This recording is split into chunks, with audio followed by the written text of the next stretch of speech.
Today is session 3 of our spatial visioning exercise. The municipality has been receiving support from COCTA to align our activities to the IUDF, Integrated Urban Development Framework. Our support has been in the form of looking at our financial instruments, looking at our capital expenditure framework, but all that has to be founded in our spatial vision. Our spatial vision aligning also to the core principles which contained in the IUDF. So you'll recall that we started in October, and the first session we had was that interesting one where we tried to imagine what the future would look like. And we did that exercise on a thing from the future, where we tried to imagine a thing from the future.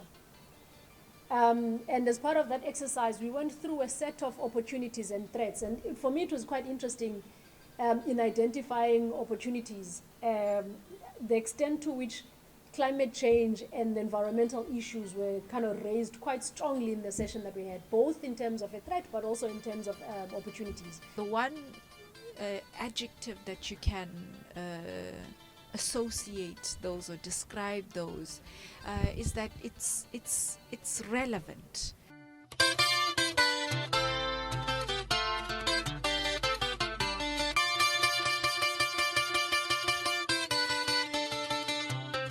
So I think it's been quite an eye-opening. By the way, this was the first of a spatial visioning exercise that we've embarked on.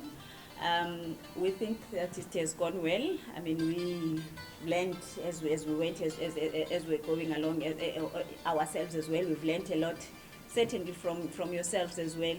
So it's been quite an educating exercise, and we want to thank you for your cooperation.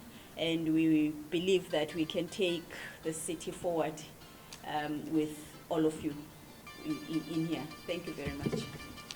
What I take away from the session today is it's interesting to engage on local matters, especially when you've got an out-of-town audience, because you're able to bounce your ideas, which you've grown accustomed to, with people that are not necessarily familiar with what you're saying.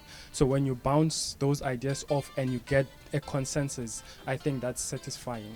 And then as far as where I wish to see this process unfolding, it's obviously to have the objectives realized on the ground. That's obviously having what we would refer to as the towns, the townships, and the rural areas have each one of their strengths accentuated through these processes, and each one of their weaknesses being mitigated through this spatial visioning exercise.